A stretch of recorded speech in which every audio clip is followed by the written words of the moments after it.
கிராம மிஷனரி இயக்கத்தின் இன்றைய தின தியானத்தின் தலைப்பு தேவனுக்கு அருவருப்பு.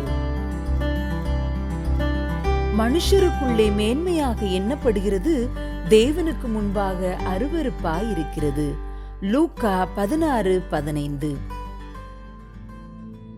மேற்கண்ட வசனத்தின்படி தேவன் மனுஷருக்கு மேன்மையாக எண்ணப்படும் இடத்தில் அல்ல, தம்முடைய ஒரே பேரான குமாரனை மாட்டுத் தொழுவத்தில் பிறக்கும்படி அனுப்பினார். ஒரு மனிதன் பூமியில் பிறக்கும்போது எந்த இடத்தில் யாருக்கு பிறக்க வேண்டும் என்று தெரிந்து கொள்ளும் உரிமை கிடையாது. ஆனால் முழு மனுக்குல சரித்திரத்திலும் தான் எங்கே பிறக்க வேண்டும் என்பதை தெரிந்து கொள்ளும் உரிமை இயேசு கிறிஸ்து ஒருவருக்கே வழங்கப்பட்டது. அவர் பூமியில் பிறக்கும் முன்பாக பரலோகத்தில் இருந்தார். ஆனால் அவர் இப்பூமியில் எங்கே பிறந்திட தீர்மானித்தார் தெரியுமா? ஒரு மாட்டுத் தொழுவத்தில். இந்த நிகழ்ச்சியின் மூலமாக தேவன் நமக்கு கூறவிருக்கும் செய்தி என்ன தெரியுமா? இவ்வுலகில் மனுஷருடைய கண்களுக்கு எவையெல்லாம் மேன்மையாக காணப்படுகிறதோ அவை யாவும் தேவனுடைய பார்வையில் மதிப்பற்றவையே.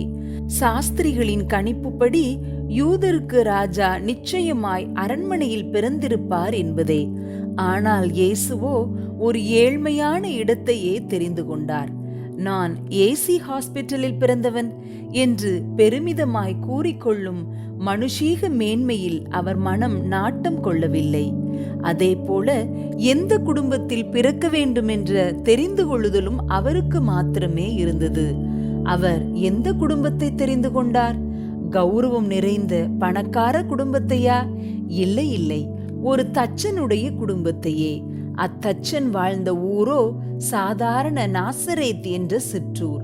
அந்த ஊரிலிருந்து எந்த நன்மையும் பிறக்காது என மக்கள் கூறுமளவிற்கு மிகவும் பின்தங்கிய ஊர் அது. மேற்கண்ட நிகழ்ச்சி மூலம் தேவன் நம்மோடு பேசும் செய்தி என்ன? நீங்கள் எவ்வளவோ அந்தஸ்தான குடும்பத்தில் பிறந்திருக்கிறீர்கள் என்பதற்கு தேவன் மதிப்பு தருவதே கிடையாது.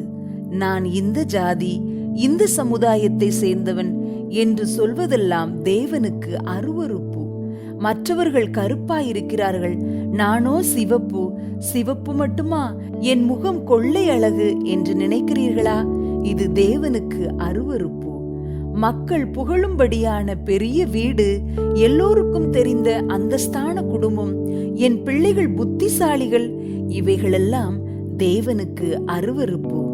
அப்படியென்றால் நீங்கள் அசிங்கமாய் இருக்க வேண்டுமென்றோ உங்கள் பிள்ளைகள் கடைசி மதிப்பெண் பெற வேண்டுமென்றோ கூறவில்லை. மாறாக உங்களுக்கு இருக்கும் உலக மேன்மைகளை வைத்து மற்றவர்களை காட்டிலும் மேலானவர்கள் என எண்ணுவதே பாவம். உங்களுக்கு மனுஷரின் புகழ்ச்சி வேண்டுமா அல்லது தேவனின் விலைமதிப்பில்லாத அங்கீகாரம் வேண்டுமா?